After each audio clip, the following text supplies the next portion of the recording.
Voici une civilisation. J'ai bien inspiré de plusieurs choses. Après, il y a la civilisation désert. Ici, tout est fait, tout a été construit dans les airs. On ne connaît pas l'histoire, l'origine, mais on découvrira l'origine de cette civilisation désert. Du coup, par rapport à ça, il y a aussi la civilisation terrestre. Comme vous le voyez, les deux civilisations sont côte à côte. Peut-être cohabiteront-ils ensemble, ou plutôt seront-ils connectés. Mais si vous voulez en savoir d'autres histoires, euh, euh, ce qui serait bien, c'est que vous puissiez prêter vos voix pour certaines choses. Voilà. C'est ça, tout simplement. Ouais. Ou au pire, faire un texte et puis se traduira. Mais, ouais. Bon. On essaiera ensemble. En tout cas, c'est une civilisation aérienne. Dans cette civilisation aérienne, il y a si longtemps, il n'est qu'une seule chose. La civilisation terrestre avait été construite et avancée. Mais un jour, quelques personnes ont voulu explorer le monde, au-delà des limites humaines. Donc, à ce moment-là, ils prirent une montgolfière. Elle s'envolait très très haut dans les airs. Vraiment très très haut.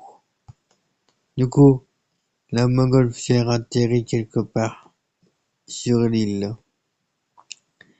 Mais cette île était mystérieuse. Et elle atterrit en plein milieu ici. On se demandait si c'est normal qu'un nuage soit là. En fait, les verres transparents teintés blancs, c'est des nuages. Même si là, ça peut être des nuages, mais des nuages solides, si vous voulez. Et en fait,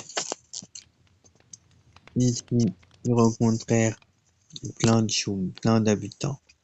Ils espéraient rencontrer des habitants. Mais hélas, personne n'était là. Personne. Du coup, l'aventurier se sentait con et seul. Il ne comprenait pas pourquoi. Du coup, il essayait partout. Vraiment partout. Vraiment partout.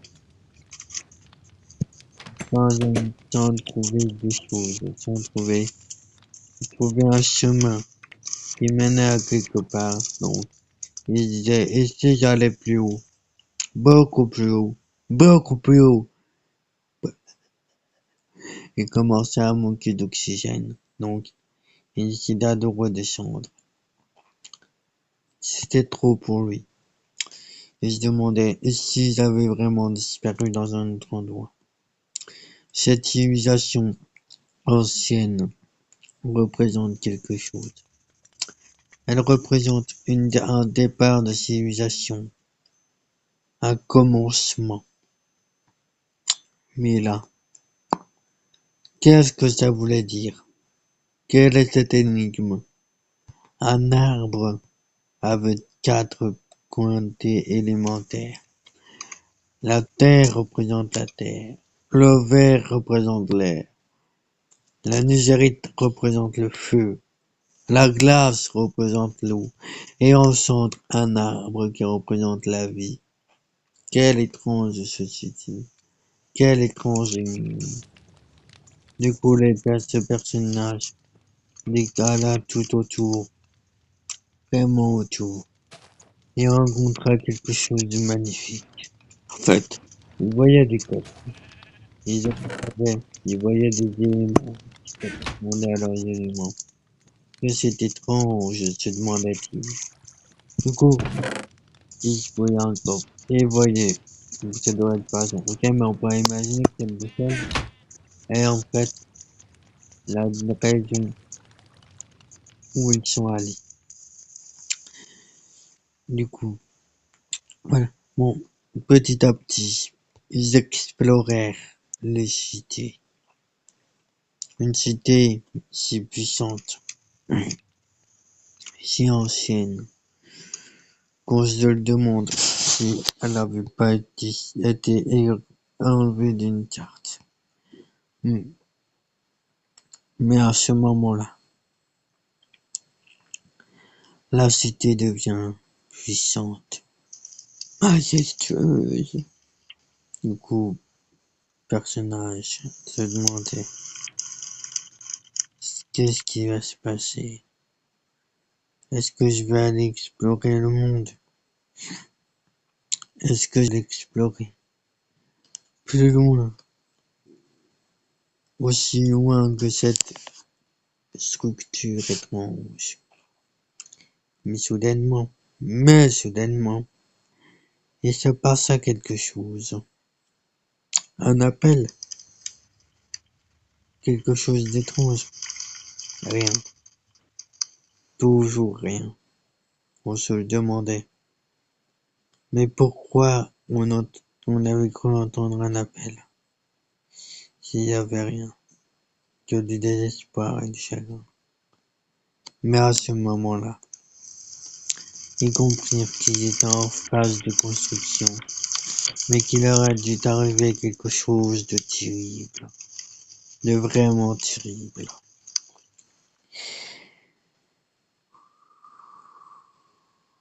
Le vent souffle, d'un avènement avant la tempête. Mais à ce moment-là, on se demandait, mais ici, ils n'avaient pas été sous l'eau. Oula, sous l'eau, sous l'eau. Mais qu'est-ce que ça signifie? Aurait-il aussi habité sous l'eau que sur la terre? Et pourquoi pas dans le désert, au coin du feu? Mais pour quelle recherche? Nous n'en savons rien. Nous n'en savons rien. Même si ce jeu c'est Minecraft Man 1 et puis je n'aime pas trop ça. Ok. Je verrai, je comprends. Mais en tout cas, c'est une histoire sympa.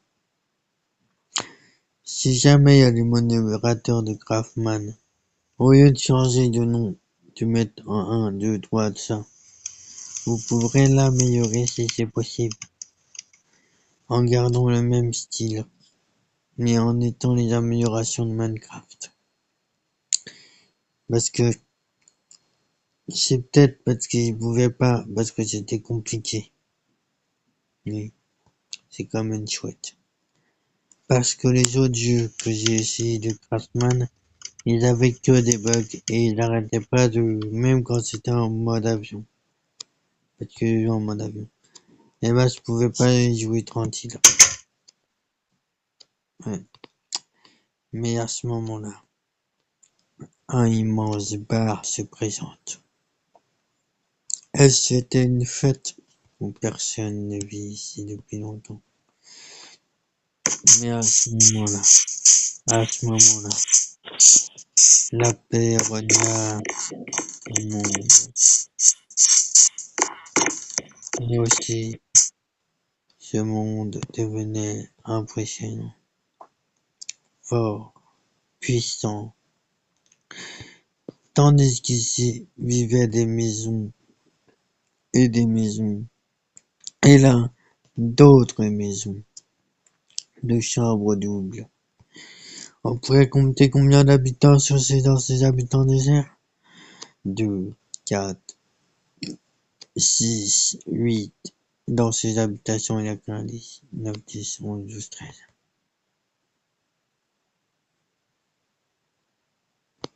On pouvait y compter 20 habitants. Est-ce peu? Oui, c'est peu.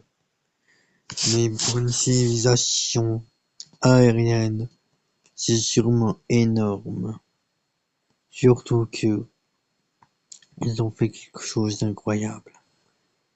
Ils ont fait pousser des légumes dans les airs. Alors que normalement ce serait impossible. C'est vraiment incroyable. Mais à ce moment-là, vraiment à ce moment-là, l'histoire commence à tourner une attente. Est-ce une lueur d'espoir? Une lueur qui nous dit, et si nous améliorons la cité? Et si nous la transformons en une ville dont elle avait toujours été là?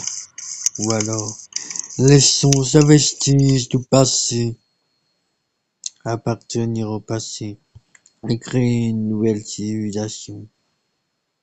À vous de voir. Merci de liker, de vous abonner et de commenter.